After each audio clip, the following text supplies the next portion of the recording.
Hi, this is Rick from Eco-Friendly Citizens of the World, FCOW. Today we're going to be making one of these guys, a grow bucket. Here's one that has squash in it. Here's another one that has a tomato. It's probably about 4 weeks old or so.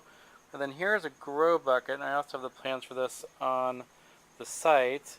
So it kind of gives you a feel for the grow bucket and the grow box and what you could do with it. So now we're going to pause this and then we're going to go over parts list. Alright, so here we are out in the garage and we're going to kind of go through the parts list, but just like in anything, safety first. So we have a pair of safety glasses.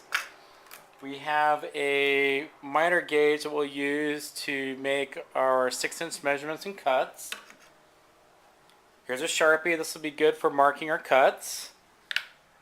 This is a kind of a utility hacksaw that we'll use to cut through the bucket top in order to load that to make the water barrier versus the dirt barrier. Here's a bag of zip ties. You can get the cheapy ones, very colorful, but that's the cheapest ones that Home Depot has. Here's a piece of 1-inch PVC pipe. You get 10-foot pieces of this, and this is about, $1.40 or $1.50, very cheap to do this. Here's a piece of 4-inch or 3-inch perforated pipe. I think it's kind of a drain pipe, but we'll cut this into a 6-inch chunk, and then we'll add some more holes to that. Here's an optional tool right here, but this is a Dremel tool, and once we score the lid, it'll make it much easier to saw with the hacksaw blade with that. We have a drill that we'll use to drill things. We have a scrap board that we'll use to drill into so we don't drill through our table and everything. This is a PVC blade that we'll use to cut our pipe. Here's a set of drill bits, and we'll use about 3 or 4 of these size bits along the way. Here's our lid, and we'll actually be cutting this top right around the edge right here.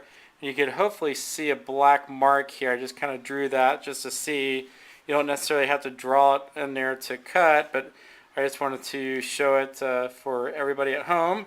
Notice the bright orange color. And here's our Home Depot 5-gallon bucket. Very bright, but the price is right. So I guess you're advertising kind of for Home Depot, so you get a nice cut, and it's like $3 for the bucket. But all in all, you'll probably make one of these buckets for about $6 or $7, and this can grow one tomato, medium-sized tomato, or like a pepper plant. And you saw some of those up front and early. So with that, we're going to take a break and start getting to work. Okay, so here we are, and I've basically marked up this piece of that 3 or 4-inch pipe. Let me check it out real quick to see exactly what it is. It is 1, 2, 3. It is 4-inch pipe, and that's what I first thought. But you could see right here, they have 2 holes here and then here for original holes. And I marked up another set of holes, and it's almost hard to see with the Sharpie. But basically there's 2 holes there, and then about a third of the way around, the other third of the way around, I marked another hole. On each one of these holes, I put a corresponding bottom hole, and then here's another corresponding bottom hole, and then one more, and then basically kind of made it into a domino shape. Basically put a hole in the center, so there's 2, 1, 2, and then there's a 2, then there's a 1, then there's a 2.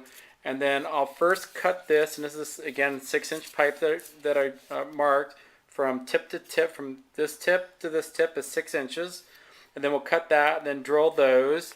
And then I took the 1-inch piece of PVC pipe and basically did a 6-inch piece here, another 6-inch piece here, and then 18 inches, and that's going to be what we use for the kind of like the water spout where we put the water in. So I'm going to saw these pieces and then get back, and then we'll go from there. Now, the one thing I didn't mention that I do have as an optional tool is a Black & Decker Workmate. So this is pretty nice. It basically has the kind of vice grip built in, and it's, you know, nice stable piece for that. So let me get my safety glasses on, get sawing, and I'll catch you guys back here in a couple minutes.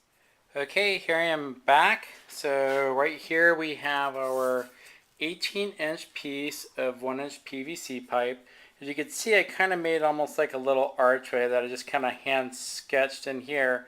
But we'll want to do that. That'll allow, this will be what goes down into the bucket, and from the top we're going to pour our water.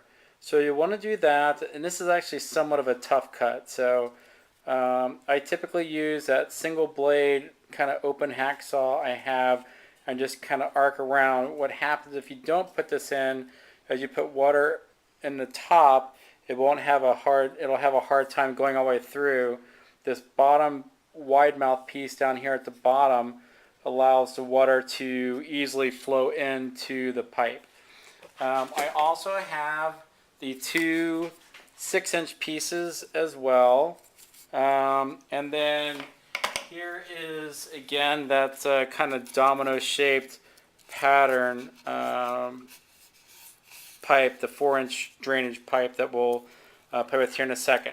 So now the next thing I'm going to do is we are going to take a look at the lid, like I was saying, and you could see, you know, at least for the Home Depot lids, what you want to do is that this lid, I'm trying to find a mark here on a flip phone, but you can kind of see the black mark right here by my thumb. But we'll basically are going to take, there's about maybe a 1/2 inch gap here, and we're going to actually cut and score that with our Dremel tool. And then this piece is going to be on the bucket, and then the main, this whole middle main piece right here is actually going to drop down into the bucket. And again, that's going to form that water barrier down at the bottom along with the dirt layer up the top. And in actuality, our dirt is pretty much just going to be homegrown compost that we grew that's also on the FCal site. So again, I'm getting ready to put my safety glasses on, and I'm going to score this lid, and I'll show you the scored lid, and then, you know, I'll just finish sawing it off with the hacksaw. But once you actually score it, it's much easier to take the saw blade through. So I'll see you guys in a couple minutes. Okay, so here we are. We have the scored lid right here, and you can see, it's kind of hard to tell here. I'm using kind of the saw blade as a pointer here, but you can kind of see some air gaps, and basically what I'll do is I'll now put the saw in between there. And with that stuff perforated and kind of scored, this saw blade is going to go through this like a knife through hot butter. So kind of sawing here now just as kind of show an example, and you can kind of see now that air gap, I think. But let me finish sawing this, and I'll come back with you guys. I think it'll kind of make sense once you see the lid and the outer edge piece. And then I'm also going to mark it up so you can kind of see how everything goes into place with our two 6-inch pieces of 1-inch PVC pipe and the main center hole for that. So let me go saw a little bit, mark some stuff up, and then I will get back with you with a nice little marked up lid. So see you guys back in a couple minutes.